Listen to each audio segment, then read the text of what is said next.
keep it cozy because we're going to be talking about Thanksgiving. Hello and welcome back. My name is Whitney Baldwin, and today I will give you Whitney's Guide to Surviving Thanksgiving in New York City. Thanksgiving kicks off my favorite time of year. Well, actually, it's my birthday, which was October 30th, a time of year where everybody pulls out their cozy sweaters, their thick socks, they sit by the fireplace and stare into it, pretending they're in a Ralph Lauren ad. Or is that just me?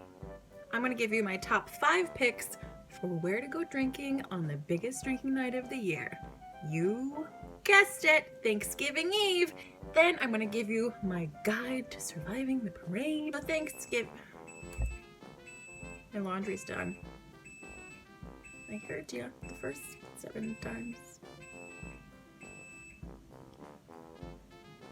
So Thanksgiving Eve. It is the biggest drinking night of the year, and trust me, I know I'm a bartender because nobody has to work the next day. You're probably seeing family and friends. You want to catch up, go out. It's a really fun time. So no matter if you're visiting here or if you live here, 2 places I would recommend if you're in and around Midtown would be 1, Rudy's. It's a dive bar. I love dive bars. It's on 9th Avenue. It's a staple of this city, and you gotta check it out. Another one, Jimmy's Corner. It's on 44th. If you want swanky, go to Chumley's. It's on Bedford in the West Village. It just reopened. There was a fire like 8 years ago, and now they reopened. It's a speakeasy, and it's really fancy and really cool. All of their glasses are real crystal. Scotch tastes better out of real crystal. It's really cool. If you want old school, go to Minetta Tavern on McDougal. Sit at the bar and look at all the old photos. You just want to be a little patriotic and be a part of the real history of the city. Francis Tavern is your best bet. It's downtown on Pearl Street. It's one of the oldest buildings here in New York City, and I think it was the original City Hall. It's where George Washington bid adieu to his troops. Check it out. It's awesome. There's a museum upstairs if you get there early enough. If you do go out drinking in the city, any city, in a town, in a village, please drink responsibly, and if you're not responsible, have somebody else be responsible for your drunk ass. Tip your bartender and download the Uber app, like now. So you're not handing me your phone and your credit card and being like, can you do this for me? I'm so drunk. Rules for hosting a Friendsgiving. If you are hosting a Friendsgiving, all you need to make, my dear, is a turkey and the gravy and maybe the stuffing. If there's anything else that you want to make, go ahead. But your friends should bring stuff too. When I first started hosting parties, I wanted to do everything. I cooked everything. I made everything. I supplied everything. And I was tired. I couldn't even enjoy my guests because I was slaving away in the kitchen. Of course, everybody who came brought stuff, but I didn't ask them, and it would have been a lot easier if I asked for help. So don't try to do a whole Thanksgiving yourself. In the group text or group chat, start a group chat, put a list of what needs to be made, and people can, grab up the things that they want to make and then they can bring them. Hopefully your most creative friend will do the hors d'oeuvres, because then they'll be cool and fun.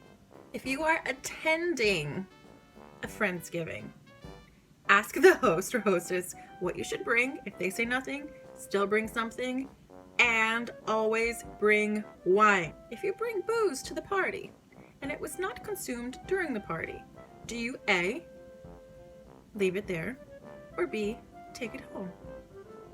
If you chose A, you are correct. Leave it there. It doesn't matter if you didn't drink it and you brought it, leave it there. It's a gift for the host or the hostess.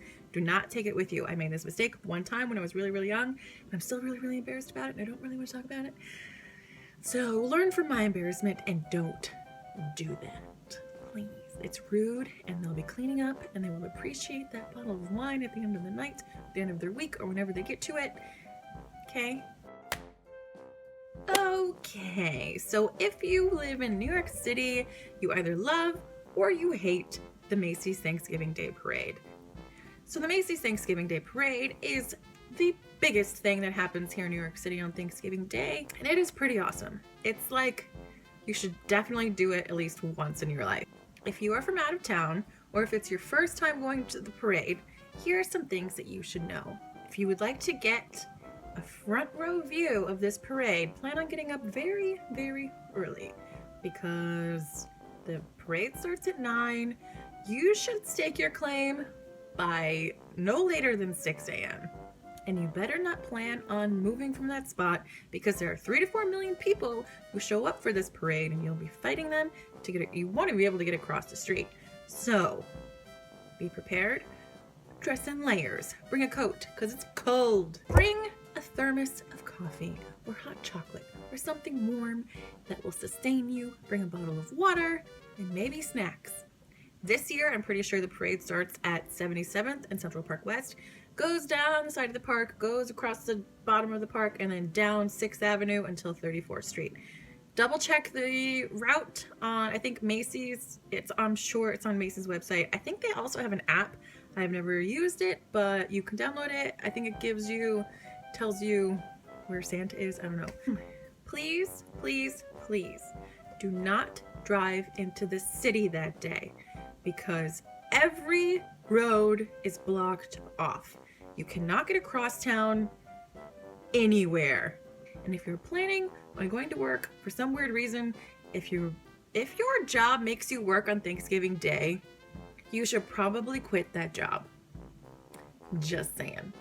Unless you're in the food and beverage industry, and then you're fucked. So, sorry about it. If you're new to the city and this is your first Thanksgiving here, and you have to do something in Manhattan, leave an hour early, because there's floods of people coming into the city. So plan accordingly. Well, that is all I have for you guys on Thanksgiving. I hope you have fun. I hope you enjoy the rest of your Saturday. And I will see you next week. Bye, everyone. If you don't want to fight the millions of people going to see the Macy's Thanksgiving Day Parade, but you do want to see the balloons, you can go see them being blown up the night before on 77th and on 81st. They blow up the balloons between like 3 and 10 p.m. and it's free. You can go watch it. It didn't used to be super crowded, but now it's kind of crowded, but it's so cool. You should go do that if you're not planning on going to the parade. It's really cool.